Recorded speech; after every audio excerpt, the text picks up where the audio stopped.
भावर ठाकुर कालिया भाव बिना तांको सहजरे पाई हुए नाही। भक्त और भगवान को मध्यरे संपर्क जुगे जुगे रही आसी।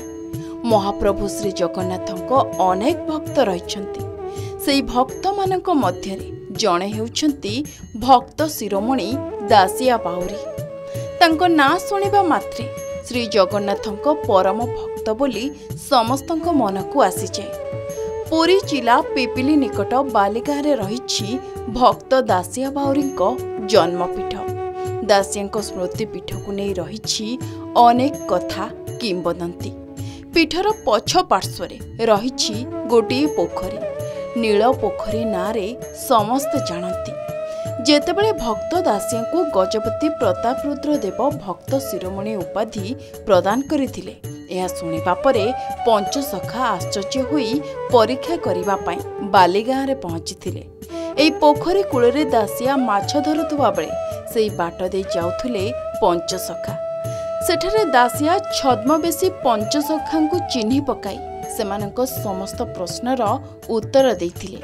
दासिया सेमानंको महाप्रभुंको मत्स्य अवतार मध्य दर्शन कराइथिले। एबे दासिया कि तांकर परिवार केही नाहांती सत, किंतु रही जाइछि तांकर अनेक स्मृति। से नीलचक्र ठाकुर आविर्भाव होकर दर्शन देते चतुर्धा मुटे कहले बर जाचिले।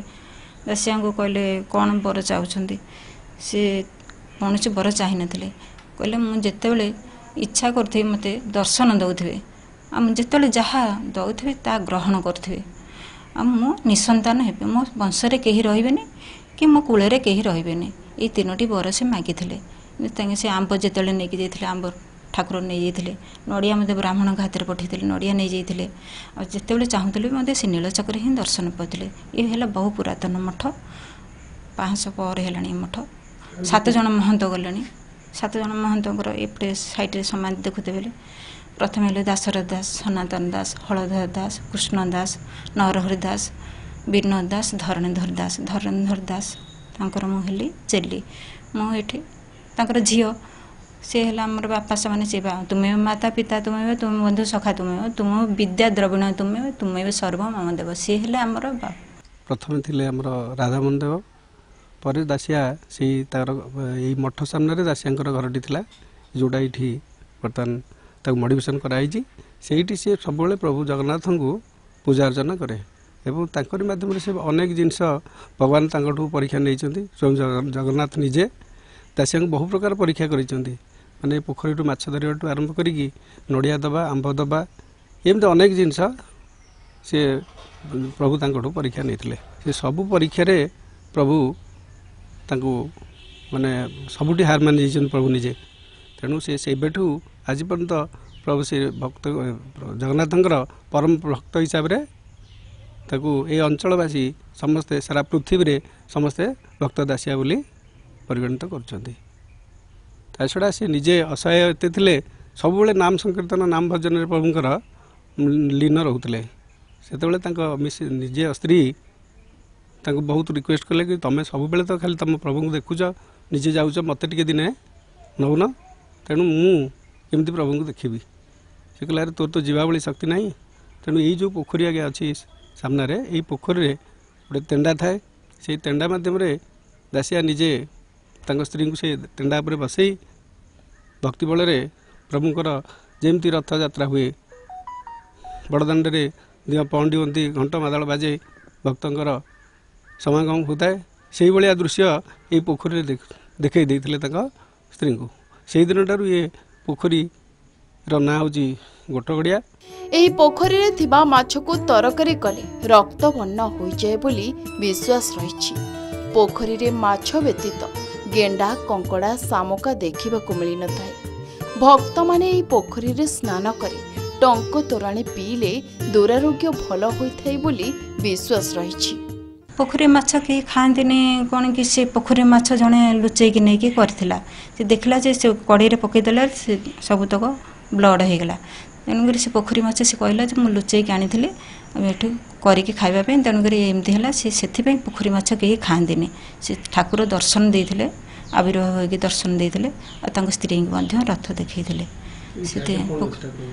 एठी समाधि दासिया समाधि से घरे से जन्म होते से चलीगला से ही समाधि दिखाई आठ भोग बाहर ये राधामोहन मठ दासिया टाइम मठ ये एठू भोग बाहर से सब समर्पण होठू दासिया आगे देखुं मठ मठ आगे दासिया पीठ ये भोग से थी से पूर्व से संस्थाटा रही जहाँ भोग लगे ही समर्पण हुए।